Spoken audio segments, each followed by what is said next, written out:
Hello, my name is Carl Zangel, and I'm the Faculty Director for Communication Media and Human Resources Management at the College of Professional Studies at Northeastern University. I'd like to welcome you to this program on crisis communication that's sponsored by Northeastern's Office of Alumni Relations as an on-demand program.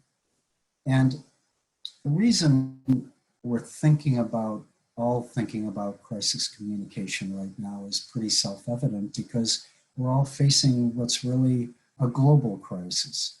And we felt this was the time to really share with you some of the best practices, some of the learnings that we've gleaned over the years. So by way of background, I worked for a long time for a very large financial services company in the United States. As an employee, I remember being sort of receiving information about crises. And later, I had the opportunity to lead crisis communication teams for that organization, both internally kind of generated crises and some that were really forced upon the company, the organization, to have to deal with. And, you know, this crisis communication really, in many ways, can affect us very deeply, depending who we are and how the crisis is playing out. So it's a good time for all of us to think about this. So I'm also going to introduce here my colleague, Dr. Ed Powers, who really is our crisis communication expert. Ed, why don't you do an introduction? Sure. Thank you, Carl. Hi, my name is Ed Powers, and I have been a full-time faculty member in the Master of Science in Corporate and Organizational Communications program for the past few years. I came to Northeastern after more than 25 years in industry, working in various corporate communications and public relations positions, including having served as the Chief Communications Officer of 3 different billion-dollar-plus companies. So I have exposure across the different communications disciplines, and including crisis communications. Some of my experience along the way includes dealing with major power outages when I worked for a major Northeast utility, all the way to plant closings and layoffs, working for a defense company, again, in the Northeast.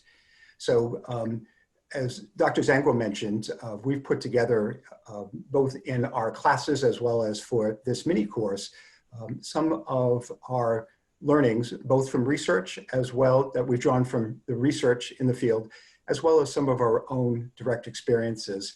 And we'll be sharing those over the course of the 3 different modules.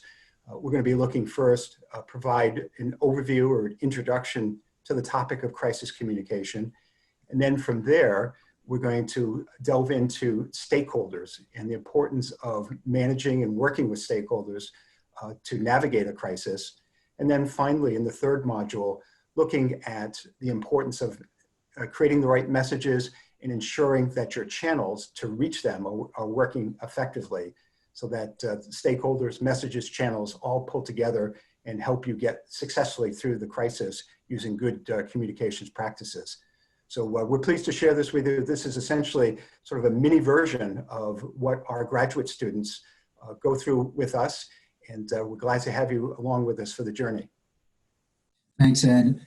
I want to emphasize here that there's no pretense here that we're going to make you into crisis communication experts, but we do want to share some key points that we delve into during a 6-week course. Obviously, we don't have that opportunity here, but we want to share some insightful readings, share some thoughts, and give you a flavor for kind of how you can interpret what's going on, both as a receiver of information about a crisis, but also you along the way may well have to deal with a crisis, and large or small.